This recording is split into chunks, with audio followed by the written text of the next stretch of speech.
अंदर अखाड़ी में अनुमंडल जज आप लोग बात नहीं कर मैं नहीं अंडा थाड़ी की बात कर रहा हूँ जी।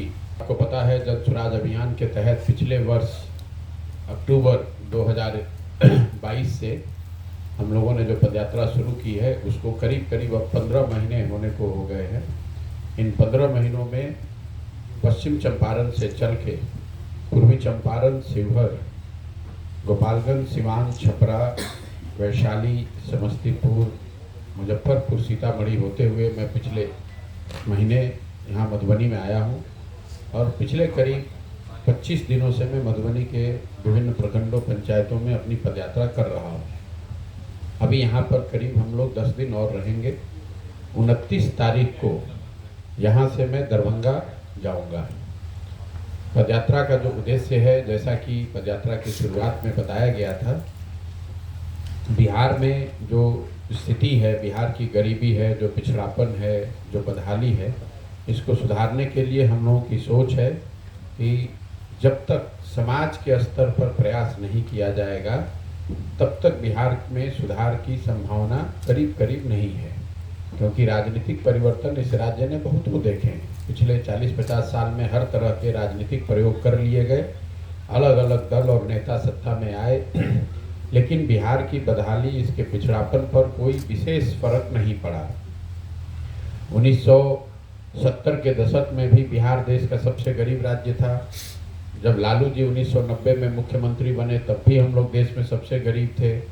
जब नीतीश कुमार 2004 में मुख्यमंत्री बने तब भी हम लोग देश में सबसे गरीब थे। और आज 2023 में भी देश का सबसे गरीब राज्य बिहार ही है। तो हम लोग की पदयात्रा की जो सोच है कि समाज, इसके पीछे जो मूल समस्या है वो ये है कि समाज में कहीं न कहीं ये समझ खत्म हो गई है या उनकी चेतना पे धूल पड़ गया है कि जिन समस्याओं से हम और आप यहाँ पर लोग 5 वर्ष तक जूझते हैं, जिससे परेशान होते हैं, जिसकी चर्चा करते हैं, जिससे नाराज होते हैं, जब वो वोट देने जाते हैं तो उन समस्याओं को भूलकर इतर बातों पर वोट देते हैं। चाहे जाति के आधार पर दे दें, धर्म के आधार पर दे दें, लालू जी के डर से भाजपा को दे दें या भाजपा के डर से लालू जी को दे दें। लेकिन यहाँ पर जिन समस्याओं के बारे में लोग चर्चा करते हैं, आप लोग लिखते हैं, लोग बात करते हैं, सड़क नहीं है, बिजली नहीं है, पढ़ाई नहीं है, भ्रष्टाचार है, अस्पताल नहीं है, इन समस्याओं पर बिहार में पिछले कई दशकों से वोट पड़ा ही नहीं है। तो पदयात्रा का उद्देश्य ये है कि समाज में जाकर घर घर, पहला उद्देश्य ये है कि लोगों को ये बताया जाए कि अगर आपको अपनी स्थिति, बिहार की स्थिति सुधारनी है तो सबसे पहले जो आपकी समस्या है, आपके बच्चों की समस्या है, उस पर आप वोट कीजिए। नेताओं और दलों के लिए नहीं, अपने बच्चों के भविष्य के लिए वोट कीजिए। इसी तहत आप देख रहे हैं कि पिछले 15 महीनों में करीब 4000 से ज़्यादा गाँव में मैं गया हूँ। वहाँ पर छोटी छोटी नुक्कड़ सभाएँ, गाँव की मीटिंग करी है, वहाँ पर लोगों को बताया, समझाया है। दूसरा उद्देश्य ये है कि अगर लोगों की बात समझ में आ जाए तो स्वाभाविक तौर पर लोग कहते हैं कि हमारे पास भैया विकल्प कहाँ है। यहाँ पर तो जितने विकल्प हैं सबको हम लोगों ने आजमा कर देख लिया। तो विकल्प के अभाव में गलत दल या गलत नेता को वोट न देना पड़े, इसके लिए समाज की मदद से एक नया दल, नया विकल्प बनाया जाए। तो लोगों की समझ पर काम किया जाए, साथ में एक नया विकल्प लोगों की मदद से बनाया जाए, जिसमें दल बने, लेकिन वो दल प्रशांत किशोर नहीं बनाए, कोई एक व्यक्ति, एक जाति, एक परिवार न बनाए, बल्कि बिहार के सारे वो लोग जो चाहते हैं कि बिहार में एक नया विकल्प बनना चाहिए, वो साथ में आएँ और वो मिलकर दल बनाएं। ये पदयात्रा का दूसरा उद्देश्य है। पदयात्रा का तीसरा उद्देश्य ये है कि अगर लोगों की समझ में बात ये आ जाए, उनके सामने एक अच्छा विकल्प आ जाए, लोग उसको चुन भी दें, तो भी बिहार में सुधार नहीं हो सकता है जब तक कि चुने हुए लोगों के पास बिहार को सुधारने का एक विज़न, एक योजना ना हो। तो पदयात्रा का तीसरा उद्देश्य ये है कि बिहार के हर पंचायत के लिए, पूरे राज्य का नहीं, हर पंचायत का अलग अलग अगले 10 वर्ष का एक विकास का योजना बनाया जाए, ताकि हर पंचायत की ज़मीनी हकीकत को समझकर, वहाँ के लोगों से बातचीत करके, वहाँ की समस्याओं के आधार पर उस पंचायत के विकास के लिए 10 साल की एक योजना बने। पंचायत में सड़क नहीं है, बाढ़ आता है, जल जमाव है, अस्पताल नहीं है, इन बातों के साथ साथ तीन जो महत्वपूर्ण बातें जिसकी योजना हम लोग बना रहे हैं कि हर पंचायत में शिक्षा की स्थिति को बेहतर कैसे बनाया जाएगा, हर पंचायत में रहने वाले लोग अपने बच्चों को विश्व स्तरीय शिक्षा कैसे दे पाएं। दूसरा योजना का हिस्सा है कि हर पंचायत में 800 से 1200 नए लोगों को रोजगार कैसे दिया जाएगा, नए रोजगार के अवसर कैसे पैदा किए जाएं। और तीसरा जो खेती होती है उस खेती को खाने वाले खेती के बजाय कमाने वाली खेती कैसे बनाई जाए। इन तीनों विषयों पर हर पंचायत की एक योजना बना रहे हैं। हम लोग की अपनी समझ ये है कि अगर हर पंचायत की वस्तु स्थिति को, जमीनी हकीकत को समझकर ये योजना बनाई जाए और इस तीन चीज़ों को खाली सुधार दिया जाए, सड़क बननी है बने, अस्पताल बनना है बने, वो सब तो बात की बात है। अगर तीन चीज़ें सुधार दी जाए, शिक्षा, रोजगार और खेती से आमदनी का रास्ता अगर निकाल दिया जाए, तो बिहार में लोगों की जिंदगी पर बहुत बड़ा उसका पॉजिटिव सकारात्मक प्रभाव पड़ेगा। इसी उद्देश्य को लेकर हम लोग चल रहे हैं। अभी पदयात्रा के पूरे होने में कई महीने और लगेंगे, क्योंकि अभी तो करीब करीब 40% बिहार ही मैं कर पाया हूँ 15 महीनों में।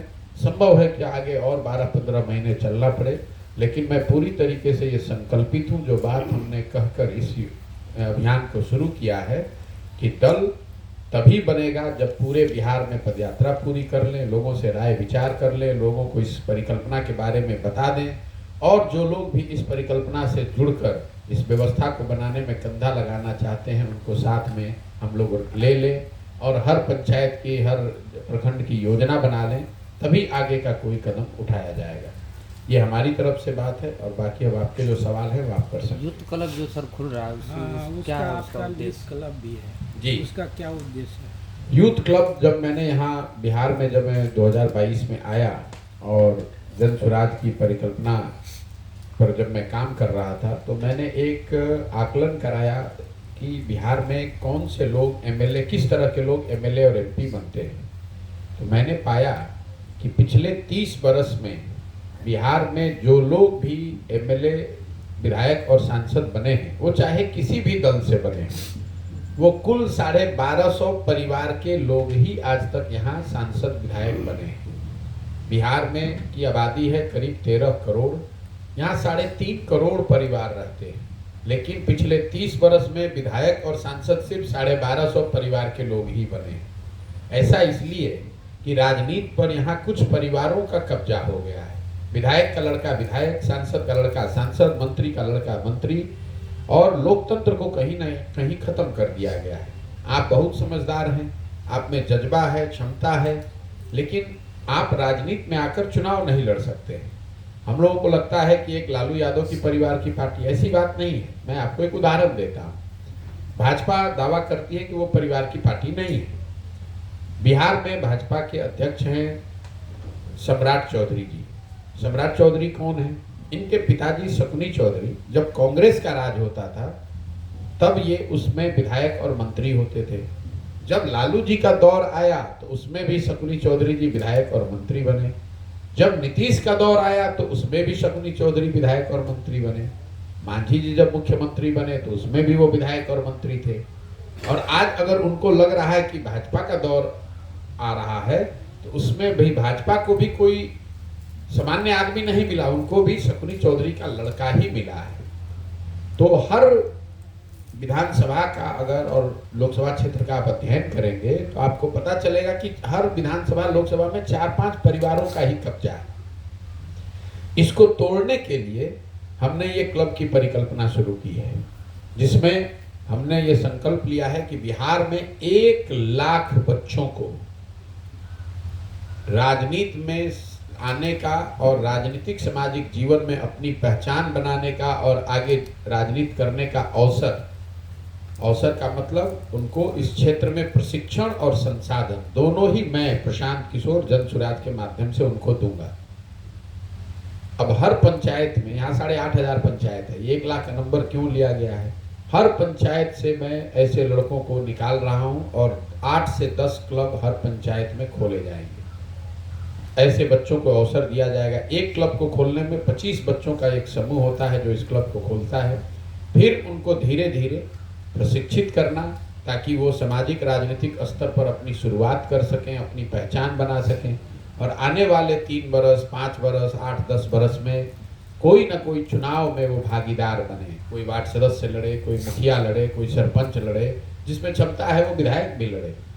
इन बच्चों को मैं प्रशिक्षित करना चाहता हूं और इनको प्रशिक्षण के साथ साथ संसाधन भी देना चाहता हूं। ये वो बच्चे हैं जिनके पिताजी विधायक नहीं है, जो बड़े बाप के लड़के नहीं हैं, लेकिन जिनमें क्षमता है, जिनमें जज्बा है, जो चाहते हैं कि मैं अपने गांव, अपने पंचायत, अपने प्रखंड के लिए कुछ करूं, मैं भी नेता बनूं, मैं भी राजनीति में आऊं और कुछ अपने लिए जगह बनाऊं। ऐसे बच्चों को अवसर देने के लिए मैंने ये क्लब की परिकल्पना की है। मधुबनी जिले में अभी करीब करीब 700 ऐसे क्लब खुले हुए हैं। अगले साल अंत तक आपके जिले में 3.5 से 3.5 हजार क्लब खुलेंगे और ये वो बच्चे होंगे जो कि राजनीति में आकर अपनी क्षमता पर जन सुराज की मदद से मेरे मार्गदर्शन में वो काम करना चाहते हैं, राजनीति में आकर अपने लिए भूमिका बनाना चाहते हैं। सर एक चीज़ पूछेंगे हम, जैसे कि आप तो कई पंचायतों की पद यात्रा की है, ये जो बिहार में खास करके क्राइम का ग्राफ बढ़ रहा है उस पर में आप देखेंगे? देखिए, जब पद यात्रा हमने शुरू की अक्टूबर 2022 में, उसके 3-4 महीने पहले महागठबंधन की सरकार बनी थी। तो लोगों के मन में, जब हम लोग पैदल चलते थे, तो लोगों के मन में एक आशंका थी कि महागठबंधन जिसमें राजद है, इसके आने के बाद कानून व्यवस्था की स्थिति बिगड़ेगी। धीरे जब मैं फरवरी-मार्च में गोपालगंज सिवान के एरिया में आया, तब लोगों की वो आशंका जमीन पर चरितार्थ होती हुई दिखी कि ना भैया, बहुत क्राइम बढ़ रहा है।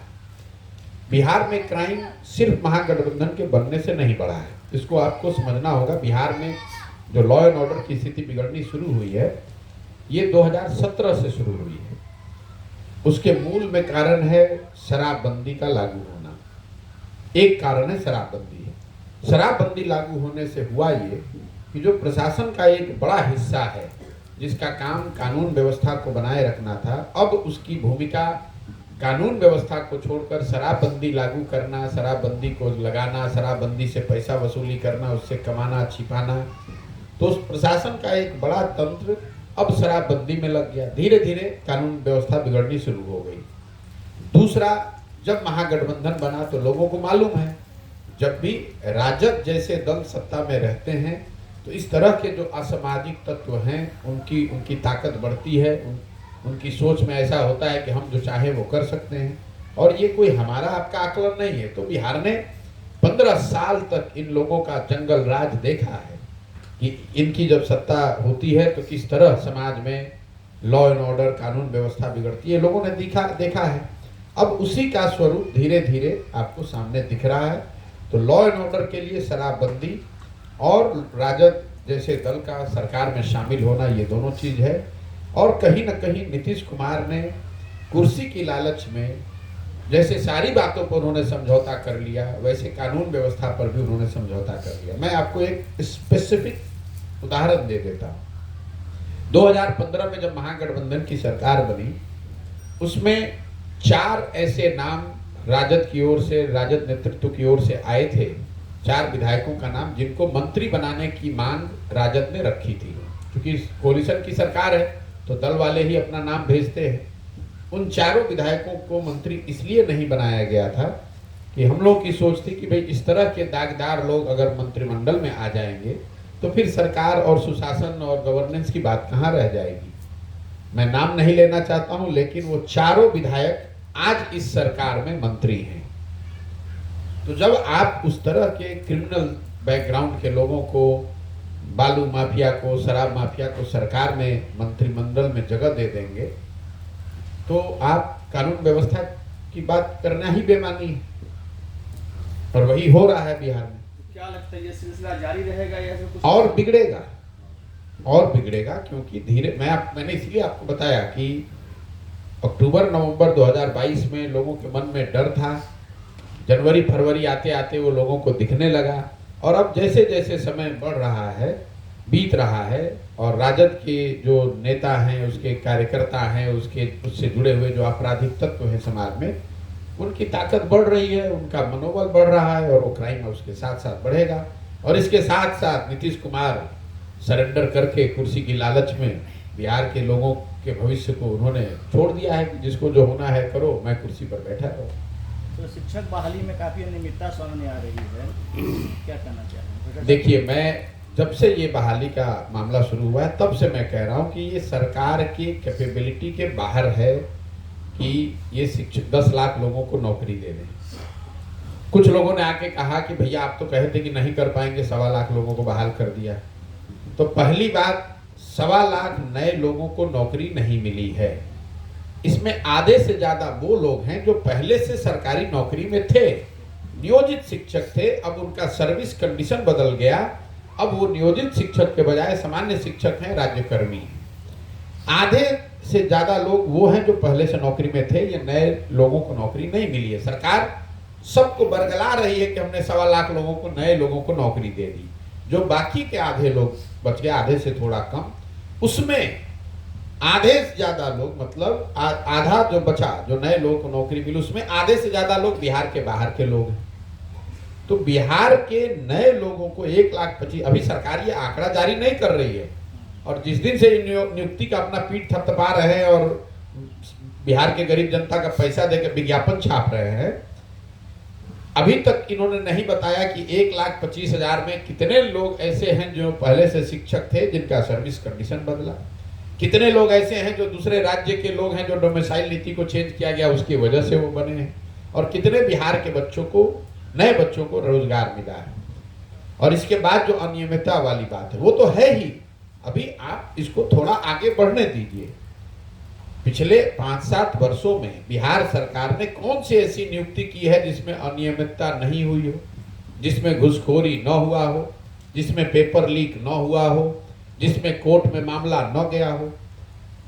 तो यहाँ पर तो किसी ने, नेता ने, जो तेजस्वी यादव ने कहा कि ये झटपट की सरकार है, इनको काम कुछ नहीं करना है, इनको झटपट सब करना है।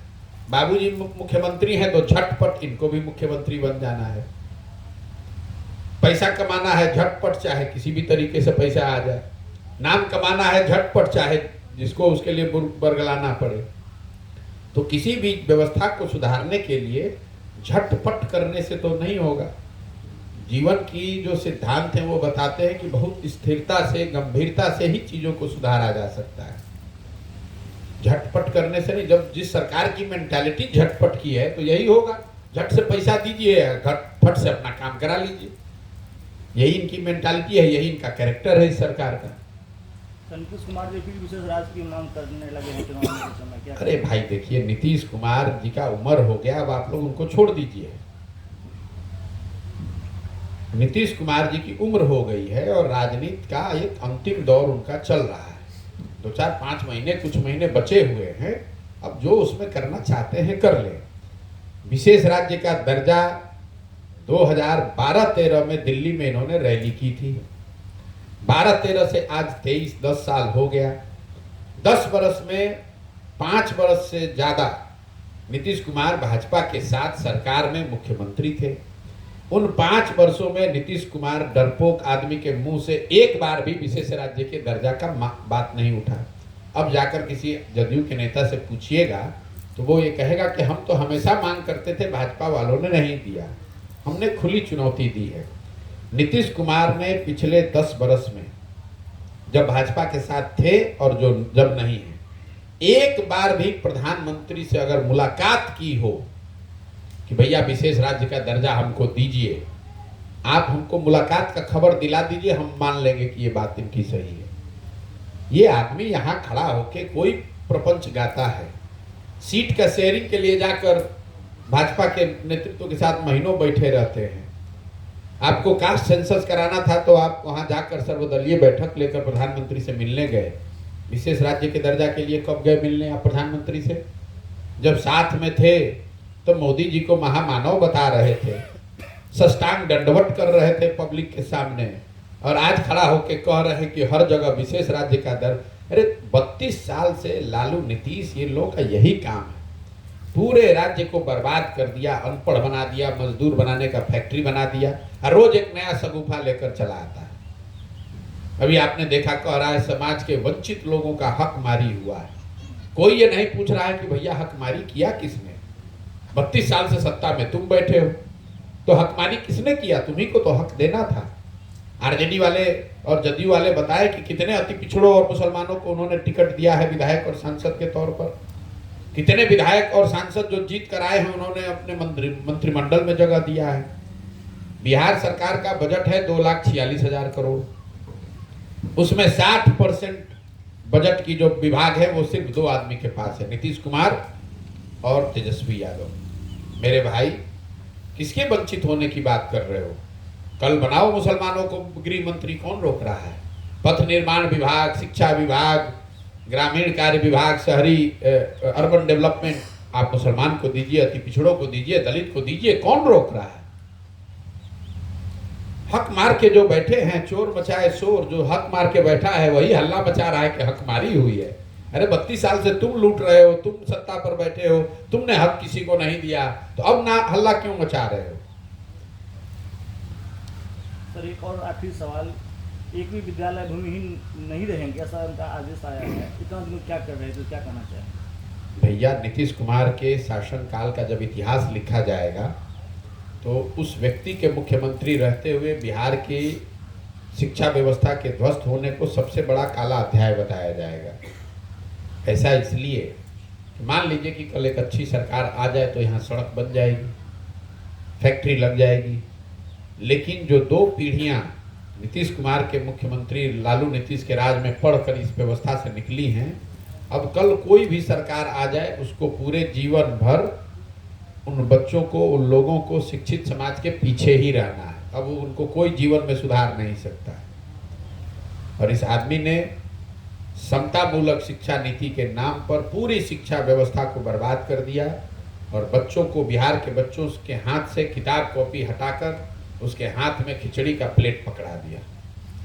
सारे बिहार के बच्चे, आपके हमारे बच्चे लाइन लगाकर पढ़ाई नहीं कर रहे हैं, वो खिचड़ी खा रहे हैं। शिक्षक पढ़ा नहीं रहे हैं, खिचड़ी बनवा रहे हैं। तो विद्यालयों से खिचड़ी बट रहा है और कॉलेज से डिग्री बट रहा है। नीतीश कुमार का यही राज है, वो भूमि दे दें कि भवन बना दें कि टीचर ला दें। इन्होंने पूरी तरीके से शिक्षा की पूरी सोच को ही बर्बाद कर दिया है, क्योंकि इनको मालूम है कि अगर बिहार में लोग शिक्षित हो जाएंगे तो इनको शिक्षित मुख्यमंत्री मानेगा कौन? अगर बिहार के बच्चे शिक्षित हो जाएंगे तो 9वां फेल आदमी यहाँ का मुख्यमंत्री कैसे बनेगा? तो सब आदमी को अशिक्षित बनाओ और खुद को बहुत बड़ा ज्ञानी बता दो। नीतीश कुमार पढ़े लिखे व्यक्ति हैं, समझदार व्यक्ति हैं, लेकिन नीतीश कुमार बिहार के एकमात्र पढ़े लिखे आदमी नहीं है। उनसे पढ़ा लिखा बहुत ज़्यादा यहाँ आदमी है। अपने इर्द गिर्द सारे अनपढ़ों को बैठाता है और अपने को बताता है कि हम ही सबसे बड़े ज्ञानी आदमी। अगर पूरा बिहार अनपढ़ न हो तो किस राज्य में मुख्यमंत्री 9वां फेल हो सकता है? यहाँ पर हो सकता है, क्योंकि पूरे 30 बरस से सारे बच्चों को अनपढ़ बना दिया गया। उनको खिचड़ी खिला रहे हैं, मजदूरी करा रहे हैं और जात के नाम पर, धर्म के नाम पर उनका वोट ले रहे हैं। यही इनका सिद्धांत रहा है, यही ये कर रहे हैं। समाजवाद के नाम पर इन लोगों ने बिहार में गरीबी और गरीबी का बंटवारा किया है। सबको गरीब बनाकर रखो, बन गया समतामूलक समाज। सबको अशिक्षित बना दो, बन गया समतामूलक। सबको मजदूर बना दो, बन गया समतामूलक। सब बराबर हो गए। तो बराबर लोगों, समाज में बराबरी लाने के 2 तरीके हैं। सबको ऊपर उठाकर बराबर कर सकते हैं, जो सबको नीचे भी कर दीजिएगा तो सब बराबर हो जाएगा। तो ये बिहार में ये नीतीश लालू का समाजवाद है, जिसमें गरीबी का बंटवारा किया गया है और फिर सारे गरीबों को बांटकर उसका वोट लेकर सत्ता में बैठ के राज कर रहे हैं। सर कल एक जो परसों की घटना है, जो जिला के सबसे मालिक होते बड़े जिला अधिकारी के मधेपुरा का डीएम जो थे, उनके गाड़ी से एक सड़क दुर्घटना में एक बहुत ही निहायती गरीब परिवार का मौत हुई है।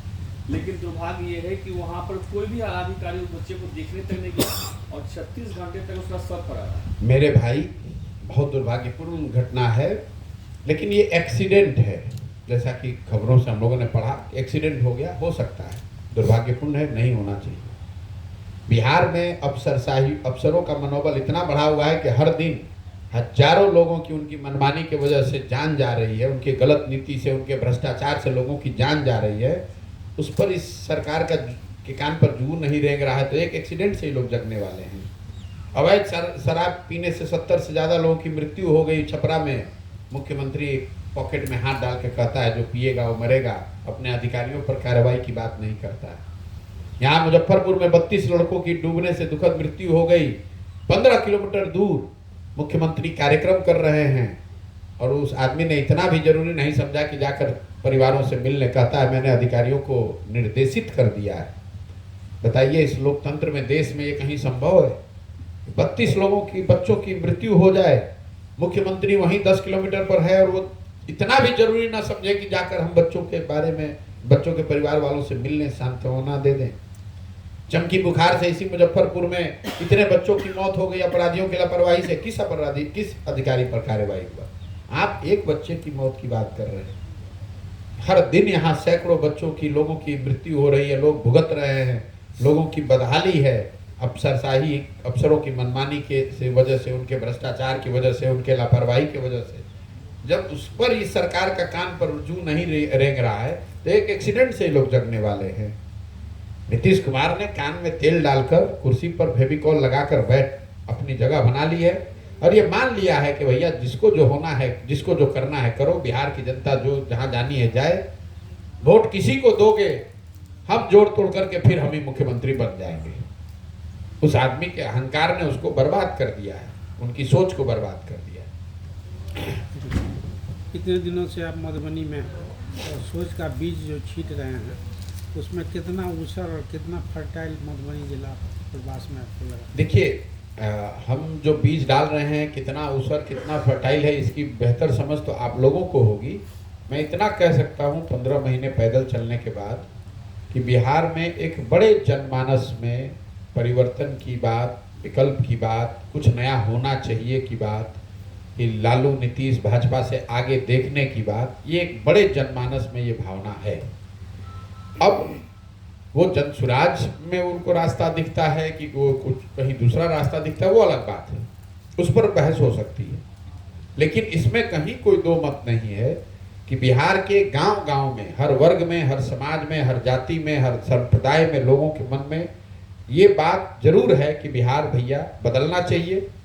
और इसको बदलने की जो कवायद है वो इन तीनों दलों के माध्यम से तो नहीं हो सकती। बिहार में कुछ नया होना चाहिए। अब नया कौन करेगा, कैसे करेगा, उसको लेकर अलग अलग मत हो सकते हैं। तो मैं ये देख रहा हूँ कि 50% से ज़्यादा लोग बिहार में परिवर्तन चाहते हैं। और आप लोग भी पत्रकारिता करते हैं, ये देखते होंगे परिवर्तन कौन करे, कैसे हो, कौन उसका नेतृत्व करे, क्या व्यवस्था बने, उसको लेकर बात हो सकती है। लेकिन परिवर्तन होना चाहिए।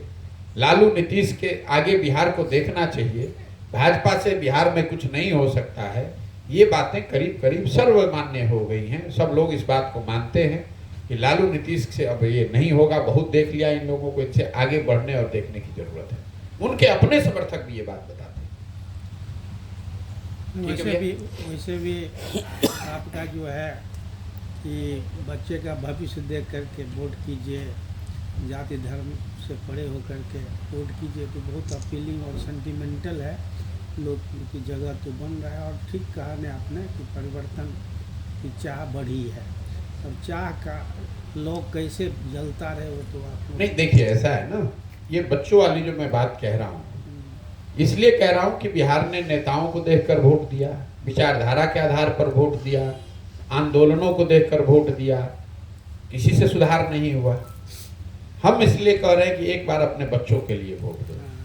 और बच्चों को अगर को देखकर आप वोट दोगे तो उसकी एक बड़ी खासियत ये है कि जो 5 साल आप कष्ट में रहते हैं और वोट के दिन उस बात को भूल जाते हैं, बच्चों का चेहरा देखोगे वोट देते समय तो आपको ये याद रहेगा कि यही वो दल है, यही वो नेता है जिसकी वजह से मेरा बच्चा आज अनपढ़ है। यही वो दल है, यही वो नेता है जिसके वजह से हमारा बच्चा साल में 12 महीने में 11 महीने कहीं जाकर बाहर मजदूरी कर रहा है। बताइए अभी उत्तराखंड में जो टनल में लोग फंसे हुए हैं उसमें 4 या 5 बिहार के बच्चे हैं। उन परिवारों पर क्या बीत रही है। अभी 5-7 दिन पहले सूरत में सेप्टिक टैंक साफ करते हुए 5 बिहार के बच्चों की मृत्यु हो गई। उनके परिवारों का कौन पूछने वाला है? दुर्घटना देश में कहीं भी हो, उसमें मरने वाला, उसमें भुगतने वाला बिहार का ही बच्चा है। क्यों? क्योंकि 2 करोड़ से ज़्यादा बिहार के लोग आज 10,000, 12,000, 15,000 रुपए के लिए सबसे कठिन स्थिति में, सबसे डेंजरस काम जो कोई नहीं करता है, वो बिहार का आदमी बेचारा, गरीबी में परेशान आदमी जाकर वो करता है। कश्मीर में सड़क बनानी है तो मजदूर हरियाणा से नहीं जाएगा, पंजाब से नहीं जाएगा, उत्तर प्रदेश से नहीं जाएगा। कश्मीर में काम करने वाले लोग बिहार से जा रहे हैं। कभी आप और हम ये नहीं सोचते भाई पंजाब का आदमी बगल में कश्मीर है, हिमाचल का आदमी वो क्यों नहीं जाता है? क्योंकि वहाँ खतरा ज़्यादा है लोगों की नज़र में, लोग वहाँ से नहीं जाते हैं। बिहार का बेचारा गरीब आदमी यहाँ से खतरा है, उसको भी मालूम है, लेकिन करेगा क्या? उसको अपने बच्चे को खिलाना है, अगर बच्चे का पेट भरना है तो उसको खतरा लेकर काम करना पड़ेगा।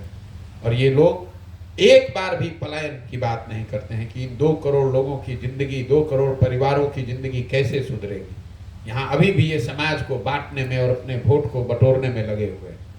मैं आपको बता रहा हूँ, मैं रोज रोज ये बात नहीं कहता हूँ नेताओं की तरह। मैंने जीवन में एक बार सिर्फ बंगाल के चुनाव को लेकर ये घोषणा की थी कि किसी भी हालत में भाजपा को यहाँ 100 सीट नहीं आएगा, वहाँ आया 77। मैंने आपको कहा है कि नीतीश कुमार को लोकसभा के चुनाव में बिहार की जनता पूरी तरीके से नेस्तनाबूद कर देगी। इस आदमी को 5 सीट भी नहीं आएगा। और उसके बाद से नीतीश कुमार के पारी का अंत, चाहे उसके बाद जितना दिन आप रह लीजिए, और अगर 5 सीट आ जाए तो आप हमको खोज के आ जाइएगा, सार्वजनिक तौर पर खड़े होकर ना माफी मांगेंगे हम। ये हो ही नहीं सकता। जनता इतनी बेवकूफ नहीं है। आप चाहे उसको जिस तरीके से बांट लीजिए, सर्वे करा लीजिए, रिजर्वेशन की बात कर लीजिए, बांटने की बात कर लीजिए, विशेष राज्य की बात कर लीजिए, जनता नीतीश कुमार की बात नहीं सुनने वाली है। हर आदमी जान गया है कि इस आदमी का कोई मोरल कैरेक्टर नहीं है, कोई इसका सिद्धांत नहीं है। इसका एक ही सिद्धांत है, कुर्सी पर किसी तरह बने रहो। और 18 साल जिस आदमी को जनता ने देख लिया, अब उसको दोबारा देखने, जांचने, परखने की जरूरत नहीं है। और उनकी हालत आप देख रहे हैं, मनोस्थिति नीतीश कुमार की। ऐसा बयान ये खड़ा होकर विधानसभा में इस आदमी ने दिया है कि पूरे बिहार के 13 करोड़ जनता को शर्मसार किया इस आदमी ने। अगर ये आदमी कुर्सी पर बने रहेंगे तो हर दिन आपको, हमको, हमारे बच्चों को शर्मसार होना पड़ेगा। हर दिन आपको, हमको, हमारे बच्चों को भुगतना पड़ेगा। नीतीश कुमार का खात्मा राजनीतिक अंत है। अब कोई नहीं बचा सकता है। मैं लिख के दे रहा हूं आपको, कोई नहीं बचा सकता है।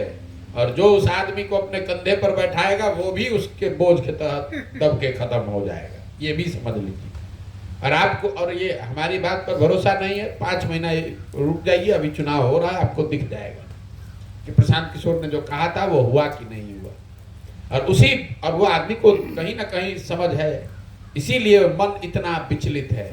सामाजिक राजनीतिक जमीन खिसक गई है, कुर्सी बची हुई है, तो घबराहट में कुछ का कुछ बोलता है वो आदमी। बोलना कुछ शुरू करते हैं, बोल कुछ और जाते हैं। कभी पेट खजुलाते हैं, कभी सर खजुलाते हैं, कभी दाएं बोलते हैं, कभी बाएं बोलते हैं। ये मुख्यमंत्री का तरीका है। इतने बड़े राज्य का मुख्यमंत्री, इतने गौरवशाली इतिहास वाले राज्य का मुख्यमंत्री विधानसभा के पटल पर खड़े होकर इतनी बेहूदी बात कर रहा है, और अगले दिन खड़े होके निर्लज्जता से, उतनी ही निर्लज्जता से कहता है हम अपनी बात वापस ले लेंगे। किसी को दुख लगा तो हम अपनी बात वापस ले लेंगे। हम तो इस पर बात करते ही रहते हैं। जरा बयान सुनिए, जो उन्होंने बयान दिया उससे ज्यादा जो माफी मांगा उसको सुनिए। कहता हम तो इस पर बात करते ही रहते हैं, लेकिन किसी को खराब लगा तो बात वापस ले लेते हैं। बताइए, ना आंख में पानी है, ना निर्लज, हंसते हुए, कोई शर्म नहीं है। क्या लगता है सर, ये उम्र का इफेक्ट है या चुनाव का? नहीं, उम्र का असर है। और जो आपने बोया है वही तो काटोगे भाई। आपने सबके साथ यही किया है, अब आपके साथ नियति कर रही है। जॉर्ज फर्नांडिस से लेकर आज तक आपने सबको बैठाकर उसका गला काटा है, तो अब नियति आपका काट रही है। और जिस नीतीश कुमार, और आपके मुंह से ही वो कहलवा रही है जिसको कि जीवन, जो आपके लेगेसी को खत्म करेगी। जिस नीतीश कुमार को अपने पढ़े लिखे का गुमान था, उसके राज्य में पढ़ाई लिखाई बर्बाद हो गई। जिस नीतीश कुमार को अपने कानून व्यवस्था का गुमान था, उसी से ऐसा निर्णय नियति ने करा दिया कि जिस जंगल राज को लड़कर वो मुख्यमंत्री बने, उसी जंगल राज को अपने बगल में कंधा पर हाथ डालकर घुमा रहे हैं, कह रहे हैं कि यही देश राज्य का भविष्य है। जिस नीतीश कुमार को अपने शब्दों के चयन पर इतना अभिमान था, उसी के मुंह से ऐसी बातें निकलती है जो हर दिन उसको हास्य का, हंसी का पात्र बनाती है। या आपको क्या लगता है कोई व्यक्ति कर रहा है? अरे ये नियति है। आप अपने चरित्र से ही खत्म होते हैं। जो आपने दूसरों के साथ किया, अब आपके साथ वही नियति कर रही है। जो चीज भी आपने लेगेसी के तौर पर बनाया, वो हर चीज आपके उलट, वो अपने आप अपना लेगेसी अनडू कर रहे हैं। अब नीतीश कुमार जब कल हटेंगे तो जंगल राज को उन्होंने बिहार में खत्म करने में कोई भूमिका अदा की थी, ये उनके लेगेसी का हिस्सा नहीं होगा। उनके लेगेसी का हिस्सा ये होगा कि जाते जाते ये आदमी बिहार में फिर से जंगल राज लाना चाहता था। कानून व्यवस्था में नीतीश कुमार को शुरुआती सफलता जो मिली, आज उनका जब इतिहास लिखा जाएगा तो कहा जाएगा कि जाते जाते इस आदमी में कानून व्यवस्था की स्थिति जितनी खराब थी उससे भी ज्यादा बिगाड़ के ये आदमी गया। नेताओं के सभ्यता शब्दों के चयन पर जब इतिहास लिखा जाएगा तो बताया जाए कि ये आदमी जाते जाते ऐसे शब्दों का प्रयोग करके गया जिससे पूरा समाज, पूरा राजनीतिक सामाजिक जीवन में सक्रिय लोगों को शर्मसार होना पड़ा। ये अपनी लेगेसी आप खुद लिखते हैं। आपने गलत किया है तो गलत ही आपके सामने आएगा। वही नीतीश कुमार के साथ हो रहा है। बहुत बहुत धन्यवाद भैया, आप खत्म करें। ऐसी चर्चा आ रही है कि प्रशांत किशोर जी बीजेपी के सपोर्ट में काम कर रहे हैं, बीजेपी के लिए काम कर रहे हैं। मेरे भाई, बीजेपी वाले इतना काम नहीं कर रहे हैं जितना हम कर रहे हैं, और हम उनके सपोर्ट में हैं। बीजेपी की सबसे बड़ी हार पिछले 5 वर्ष में कहाँ हुई? पश्चिम बंगाल में। अब बीजेपी वाले अपने टीम को ही भेज के बंगाल में अपने ही आपको हरवा लिया उन्होंने। तो यहाँ पर ये टिप्पणी करने वाले वो लोग हैं जिनको मुफ्त में वोट लेने का आदत लग गया है। भाजपा का डर दिखाकर लालू नीतीश को जो वोट मिलता है, अब उनको डर लग रहा है कि वो मुफ्तखोरी खत्म हो जाएगी। भाजपा वालों को भी लालू का डर दिखाकर जो वोट मिलता है उनकी भी मुफ्तखोरी खत्म हो जाएगी। उनको लग रहा है कोई तीसरा विकल्प बन जाएगा तो ये मुफ्त में जो वोट आता है, आप लोग पत्रकार हैं, आपको मालूम है कि यहाँ वोट ना लालू का है ना भाजपा का है। वोट यहाँ उल्टा है, लालू के डर से भाजपा को है, भाजपा के डर से लालू को है। तो ये डर वाला, मुफ्त वाला जो वोट है, ये कहीं खिसक ना जाए, इसलिए ये घबराहट है। हम तो दलेर नहीं बनाए हैं, इतना काहे घबरा रहे हो भाई? हम तो नहीं चुनाव लड़ रहे। अरे सर, यथास्थितिवादी की तरफ से तो चुनौती आपके हैं? यथास्थितिवादियों की तरफ से आपको तो इस अभियान में चुनौती मिल रही होगी। क्या चुनौती देगा? रुकने का ये प्रयास। हमको आप इतना कमजोर समझते हैं? हम इतने कमजोर नहीं हैं कि हम इनके प्रयासों से रुक जाएंगे। ये बिहार के कुछ हिस्सों के शेर हैं। हमने देश के हर बड़े राज्य में जाकर उन सामने से वहाँ के मजबूत आदमी के खिलाफ लड़कर चुनाव जिताया, हराया है। हम इनसे डरने वाले हैं? अगर डरने वाले होते तो आज 15 महीना से सीना ठोक कर चल रहे हैं, कोई रोक पाया? और ये रोक पाएंगे? हमको दम है तो रोक के दिखा दे। किसी से नहीं डरते, ये क्या हमको डराएंगे? बंगाल में भाजपा हमको डरा ही नहीं पाई, ये हमको बिहार में डरा देंगे? इतना आप हमको कमजोर समझते हैं। हमारे क्षेत्रवासियों को क्या अंतिम संदेश देते हैं? कुछ नहीं, आपके क्षेत्रवासियों को, मधुबनी के लोगों को ये जरूर मैं कह रहा हूँ कि अपने गौरवशाली इतिहास पर पीठ ठोकना बंद करो। मधुबनी में जब मैं आया तो लोगों ने कहा भैया ये विद्वानों की जमीन है, विद्वानों की भूमि रही है। मैं कहता हूँ कि अब आप विद्वानों की जमीन नहीं है, आप मजदूरों की जमीन है। सबसे ज्यादा आपके बच्चे पलायन कर रहे हैं सीतामढ़ी, मधुबनी के एरिया से। विद्वानों के जमीन कभी थे, आज आप मजदूरों के जमीन बन गए हैं। और इसके लिए कहीं ना कहीं आप और हम सब दोषी हैं। जिन नेताओं ने इसको इस दशा में पहुंचाया है, उन नेताओं को हमने चुनकर बैठाया है। अगर आप और हम नहीं सुधरिएगा तो ये कथा कहानी का हिस्सा बन जाएगा कि मधुबनी में कभी विद्वान लोग पैदा होते थे, अब यहाँ पर खाली मजदूर पैदा हो रहा है। और ये दुखद स्थिति है। यहाँ का इंटेलेक्चुअल कैपिटल है, उसमें कहीं कोई दो मत नहीं है। घर घर में लोगों ने पांडुलिपि लिख के रखी हुई है, लेकिन वो चीजें, वो सब चीज बर्बाद हो गई। अब उन्हीं घरों से पांडुलिपि नहीं लिखी जा रही है, मजदूर लिखे बनाकर भेजे जा रहे हैं। उन्हीं घरों से अब मजदूर बनकर निकल रहे हैं। पांडुलिपि लिखने वाले और कविता लिखने वाले और इतिहास लिखने वाले लोग नहीं पैदा हो रहे हैं। ये आपके लोगों को ये संदेश देना चाहते हैं। मैं कुछ अच्छी बात अननेसेसरी नहीं कहना चाहता हूँ कि भैया हमारा मखान, हमारा मांस, हमारा, वो कहने की बात हो, कविताओं और कहानियों में रह गया है। जीवन की सच्चाई ये है कि आज आप मांस के लिए, मखान के लिए नहीं जाने जाते हैं, आप यहाँ से मजदूरों के लिए जाने जाते हैं। हर घर से, यहाँ से बाहर आदमी जाकर मजदूरी कर रहा है। यही मधुबनी की, अन्य कई राज्यों की तरह मधुबनी की भी वही सच्चाई है। बहुत बहुत धन्यवाद। बहुत बहुत धन्यवाद।